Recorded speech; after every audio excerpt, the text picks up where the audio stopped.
Les bétonniers de l'extrême, ici c'est Évidence Béton. Alors si comme moi vous avez des soucis sur vos terrasses avec les vernis solventés qui se décollent, moi c'est plutôt la confrontation avec les chocs thermiques et puis le fait que le film en surface se raye, l'eau s'infiltre via cette petite fissure dans le vernis, et avec le chaud et le froid, tout ça se décolle. Alors je vais vous proposer une petite démonstration de quelques protections sur les bétons imprimés qu'on a fait. Donc ici un échantillon avec un quartz durcisseur, l'autre échantillon avec un quartz gris durcisseur, un oléofuge mat, un oléofuge aspect brillant, idem là. Le principe c'est on fait notre béton, on met le quartz durcisseur dessus, on le taloche, on glisse, un démoulant dessus, on imprime, 28 jours après on traite le béton. Le premier traitement, c'est une minéralisation. Alors, qu'est-ce que c'est qu'une minéralisation? Eh bien, c'est une densification de la surface pour la rendre très solide à l'usure. Une fois que cela est fait, le lendemain, on vient appliquer 2 ou 3 couches d'oléofuge hydrofuge afin de traiter le béton. Alors ici, on a 2-3 petits produits qu'on va appliquer sur notre béton. On va commencer par le plus dur que je vais vous présenter. Ici, on va attaquer le béton avec de l'acide chlorhydrique. Alors, comme chacun le sait, l'acide chlorhydrique, il n'y a pas pire pour nos bétons. On va faire un petit test. Alors là, on a un regard, un couvercle de regard. On va voir si ça agit. Effectivement, c'est bien de l'acide chlorhydrique. Je vous laisse le verre dessus.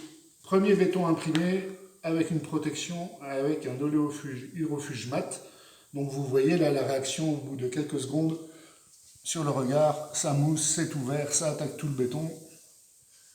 Sur l'oléofuge hydrofuge mat, ça va avoir tendance à l'attaquer un petit peu, mais vraiment pas beaucoup. Donc on peut se dire que déjà cette protection là, elle est super efficace et vous voyez ça fait une goutte d'eau dessus. Le même produit en version brillant, ça attaque encore beaucoup moins de béton. De ce côté, sur les imitations pavées, on n'a pas peur, on en met. Donc vous voyez, la réaction, il n'y en a pratiquement pas. Donc là, on a un béton super protégé. Et en version mat, la version mat, elle a toujours tendance à être un peu moins protectrice. On va laisser ces petites inflorescences d'acide chlorhydrique sur le béton et je vais vous montrer juste l'effet perlant avec de l'eau. Donc vous voyez, il n'y a rien qui s'infiltre, ça ne tâche pas, ça ruisselle sur le béton. Vous voyez l'effet perlant.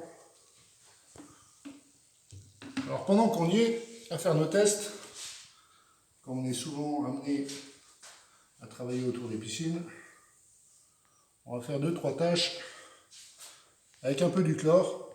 Vous pouvez me croire, il y en a un paquet dessus. Et ça, on regardera dans quelques jours ce que ça a fait sur notre béton. On va le laisser en permanence dessus. On verra si ça tâche. Voilà, un peu de chlore partout. Et pendant qu'on y est, on va mettre du brome. Alors comme vous pouvez le constater, il y a un galet de brome qui traîne dedans depuis 24 heures. Et on en met un peu. On verra aussi.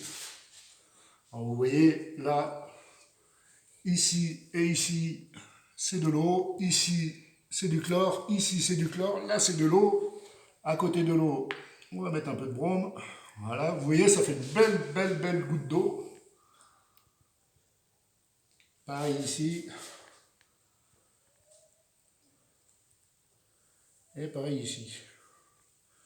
Donc ces taches-là, tout ce qui est à base de chlore et de brome, on va les laisser sécher et on verra demain ou après-demain ce que ça donne.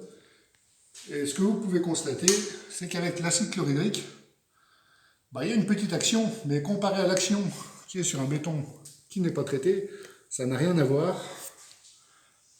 Qui plus est, je vais éponger, alors avec des gants, hein, tout ce qui est expérimentation. Comme vous voyez, ça n'a pas taché le béton.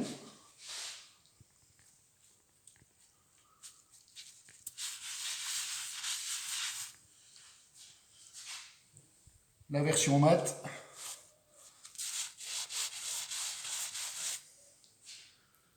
Et vous voyez cette version-là,